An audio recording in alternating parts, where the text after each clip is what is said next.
Failure. It's a word that can sting, that can make us feel small, and that can sometimes make us want to give up. But what if I told you that failure is not your enemy? What if I told you that some of the most successful people in the world today owe their success to their failures? No way. Today, we're going to explore why you should fail and why it might just be the best thing that ever happens to you. Are you serious right now, bro? Let's start with 3 people who failed massively in life. People whose stories are more recent, but whose failures are just as powerful as the ones we often hear about. First, Elon Musk. Yes, the billionaire entrepreneur behind Tesla and SpaceX. But before he became a household name, Musk faced multiple near failures. No. In 2008, both Tesla and SpaceX were on the brink of collapse. Tesla was burning through cash, and SpaceX had 3 failed rocket launches. Musk was running out of money and options, but instead of giving up, he doubled down. He invested his last dollars into both companies. And today, Tesla is revolutionizing the automotive industry, and SpaceX is making space travel accessible. Musk's failures didn't break him, they made him.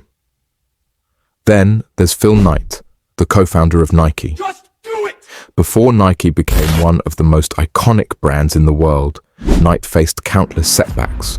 In the early days, he sold shoes out of the trunk of his car, struggling to make ends meet. His first company, Blue Ribbon Sports, faced legal battles, financial instability, and even rejection from banks. But Knight didn't quit. He kept pushing, and eventually, Nike became a global powerhouse. Knight's failures didn't stop him. They shaped his resilience and determination. And let's not forget Dwayne The Rock Johnson. Before he became one of the highest paid actors in Hollywood, Johnson was cut from the Canadian Football League.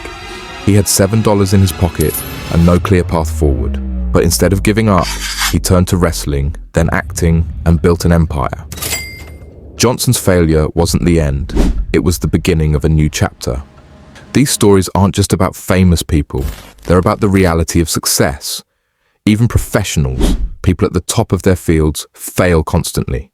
Scientists, entrepreneurs, artists, athletes, they all fail.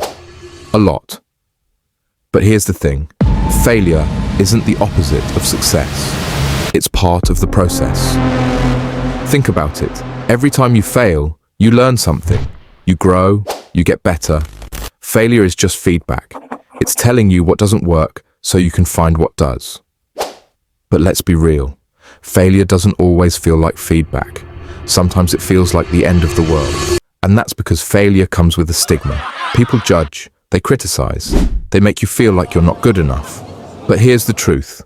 Everyone who has an opinion about your failure has failed at some point too. They've just forgotten what it feels like. We live in a world that celebrates success and hides failure, but that's not how life works. Failure is universal. It's human, and it's time we start looking at it differently. So, here's a new approach. Instead of seeing failure as weakness, see it as strength. Every time you fail, you're building resilience.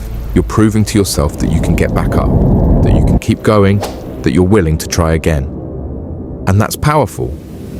Failure is only failure when you give up, when you stop trying, when you let it define you.